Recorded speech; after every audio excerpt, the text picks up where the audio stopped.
So, oh, excuse me. I've just eaten some square crisps, a chicken roll, and I'm getting through some wine now. It's the afternoon. It's a nice sunny afternoon. The birds are tweeting, the sun is shining, and behind me you can see one of the villages near where I live. Now, I'm going to get onto an important issue, but I just want to preface this by saying that although it looks lovely where I live, it can be quite a lonely place, and I have people, friends, family, etc., when they come around here and they say, aren't you lucky to live in such a gorgeous place? But inevitably there'll be your normal heterosexual people with kids and people who can slot into society quite well. In the countryside, oh, excuse me, the sun's shining in my eyes. In the countryside, it's not easy to find your tribe, as they say, or but I mean, apologies for using that word if you're offended by it, but so it was just something one of my therapists came up with, and it is difficult because the sparseness of the population, the age of the population, and I don't want to throw any shade here, but the education of the population as well, and a lack of diversity makes it really difficult for people like me, people who are queer or otherwise different, to fit in. We have mother and baby groups, we have day centres, daycare centres, we have all of that. You can go into a cafe and it'd be full of mums and kids and prams and whatnot, and it's difficult because I don't have kids and I don't feel comfortable in those sorts of environments. I've got nothing in common with these people. I've got nothing I can talk to them about. I'm kind of quite a shy person, believe it or not, and I find it difficult to engage with people. And which is why when I go to cities, I really like it because you've got more of a pick and mix of people to talk to. Obviously, with the pandemic, people haven't been going out to cities and that because you don't really want to go where there's lots of people clustered about. It's quite risky, and also you're supposed to stay at home.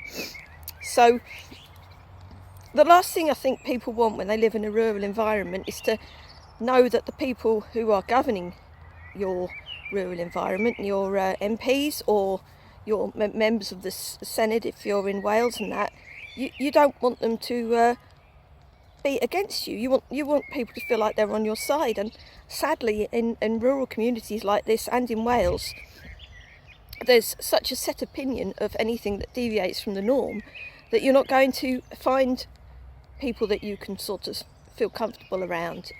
People don't even understand ADHD or autism around here. I get flack for that. It's and then I'm hardly going to broach being trans or bisexual or anything like that around them because that's just going to go down like a dead weight. So it is really lonely. So yeah, it's really important that we don't feel left out of important decisions, which is why I decided to do this report about transphobia in Wales. Now, I live on the Welsh border, but we have a lot of things in common. It's ex-industrial, it's sparse populations. We've got basically the same sort of history. It's just that there's a line, and some of us Welsh and some of us English. It's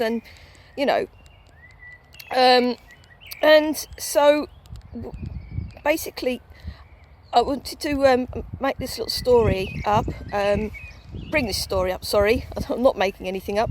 I use the BBC, and I know it's not the most reliable website in the world. They've had a few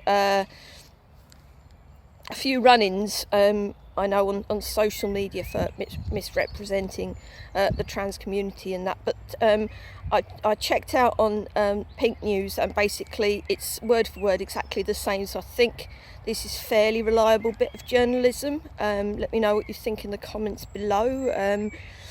if you want to, I will put the links if you feel like that's necessary, so that you can compare and contrast the Pink News version and the BBC News version. But they are pretty much the same. When I went to go and make the slides, I discovered that I was going to be duplicating virtually everything, so I thought I'd just leave the BBC ones in because they're the ones I found first, because I just accidentally came across them. So yes, this is a story about transphobia in Wales, and how it's so easy to get pushed out of the conversation, and it's quite sad, because I think that this, especially with young people, they don't have anyone standing up for themselves. I mean, I'll tell you what. There was a Facebook group that I'm in. It's and it's about like local businesses, but it's in Monmouthshire. And somebody posted something really horrible about being snowflakes and being offended and things like that. And I thought, well, that's really inclusive, isn't it? So yeah, just give you some idea of what we're up against around here. And then people in power side with disgusting transphobes, and that's not good either. So it's not as bad as some places in the world like Ghana and things like that, but it is there. It's insidious, and it's isolating, and it just makes people who live in rural communities who are queer just feel like we don't belong and our needs don't matter. So anyway, here's what I came up with, and I'm sorry if the voiceovers are a bit funny. I tend to get a bit tongue-tied when I read aloud, so if you're interested in carrying on watching, do stay tuned, because there's some interesting stuff coming up, I think, especially if you live in America and you don't really know what happens in the UK. This is quite a recent story. It came out about second week of March, the middle of March this year, so I'm keeping an eye on the situation and see how it changes, and I would really like to interview some of the people involved, especially Owen, because they seem like quite a decent kind of person, so I might see if I can do that in the future, because I think they're based in Cardiff, so it's not impossible for me to get to, but obviously I've got to wait for social distancing and that to sort of like peter out before I can go and adventure into any cities and talk to people. So anyway, do stay watching, and I'm going to go in now because it's getting a bit chilly.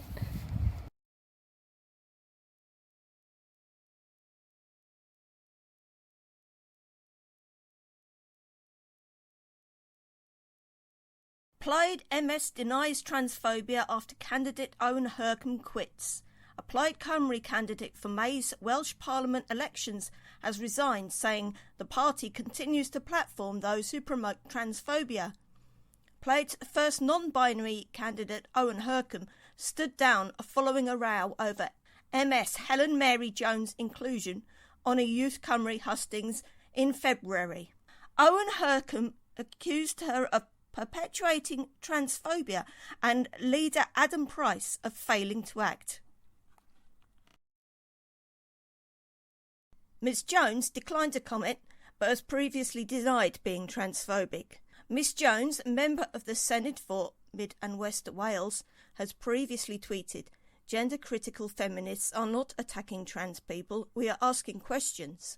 In another tweet, she has said she is concerned, like many people, including trans people, about the possible impacts of the proposed changes to the Gender Recognition Act and the rights of women and girls.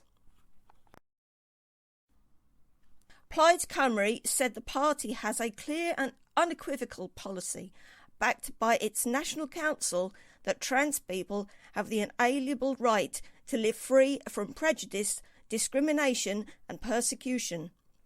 Leader Adam Price said action has been taken over comments made by Ms Jones. He said Plaid had a very clear policy in favour of trans equality, and indeed our manifesto will have the most radical commitment ever in achieving trans equality.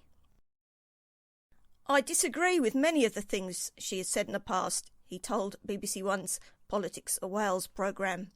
In response to a question about what the party had done following Ms Jones' comments, Mr Price said, "Any issue which is a disciplinary matter is not a matter for me.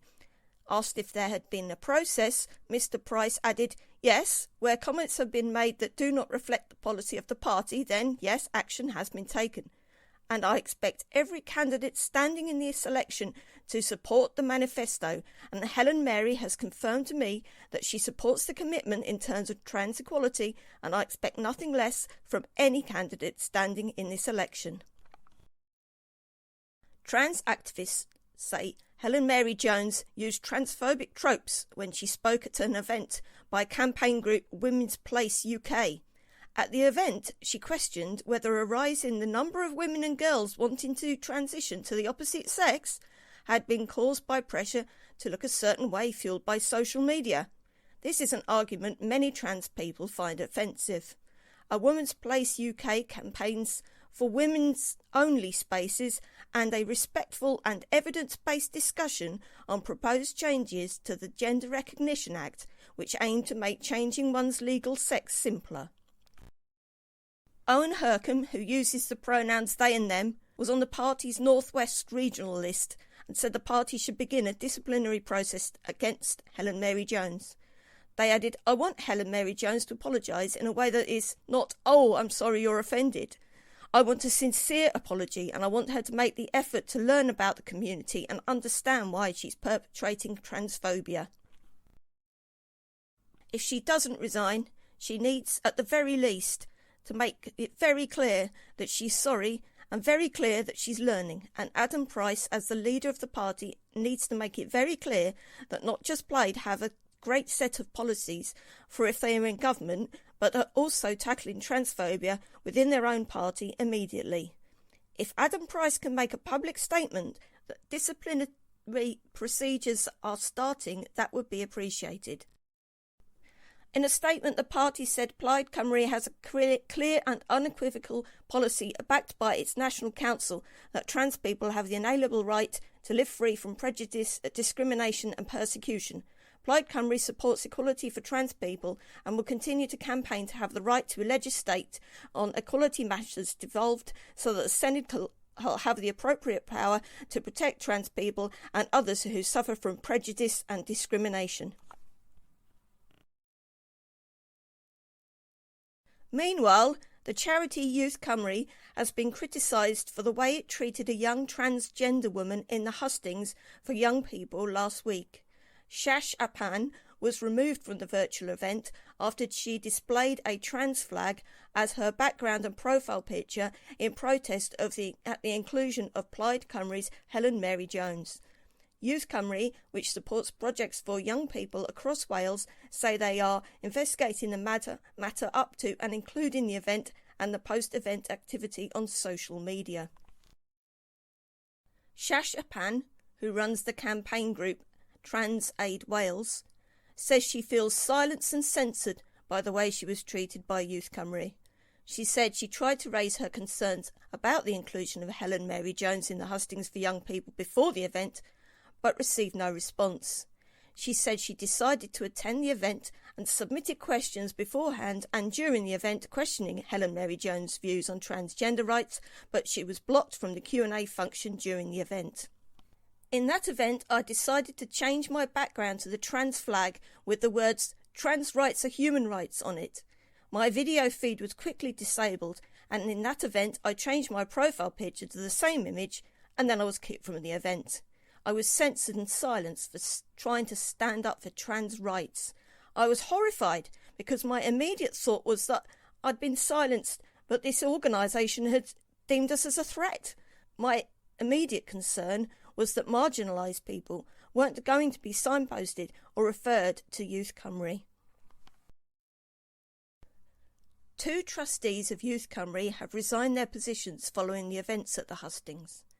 Author and poet Leo Maddox, I think that's pronounced Cleo, said in a tweet that she had recently become a trustee of Youth Cymru but could not in good faith be associated with an organisation that gives a platform to Helen Mary Jones. In a statement, Youth Cymru's chair said, "The chairs of trustees and resources are investigating the matter up to and including the event and the post-event activity on social media. Any response at the present time above the responses we have already issued while the investigation is ongoing may prejudice any action that we wish to take. Trans row Plaid Cymru politician to close Twitter account. A politician has apologised to the trans community for causing pain and hurt over her actions on social media. Plaid Cymru Senedd member Helen Mary Jones said she would deactivate her personal Twitter account, effectively closing it down.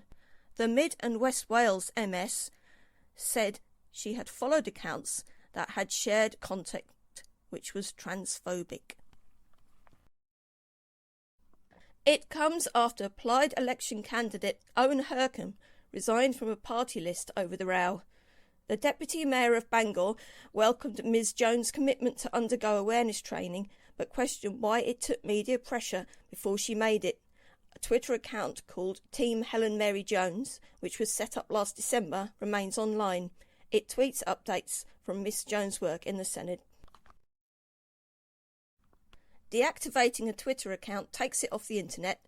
It can be reactivated within 30 days, but BBC Wales was told Ms Jones intends to delete it. In a statement posted to Twitter, she said, "I have taken time to reflect and to understand how the actions and comments that I have made and shared on social media and elsewhere, including historic comments that have resurfaced, have caused a lot of hurt and harm to people, none more so than the trans community. I specifically recognise that some of the accounts I follow and retweet have shared content which is unacceptable and transphobic, and I very much regret the impact of this on individuals as well as the trans community more broadly. For this, I sincerely apologise to the trans community for the pain and hurt I've caused. I am still learning." The councillor added that Ms Jones' continued candidacy for Plaid was somewhat disappointing, but acknowledged the statement was an initial step for Ms Jones and the party. Plaid Cymru acknowledges the statement issued by Helen Mary Jones and the spirit of sincerity in which it is intended, says a spokeswoman. We remain steadfast in our commitment to creating a Wales which is fair, equal and just for all its citizens. This will be reflected in the manifesto, which will include a clear statement of support for the trans community endorsed by all the candidates standing in Plaid Cymru's name.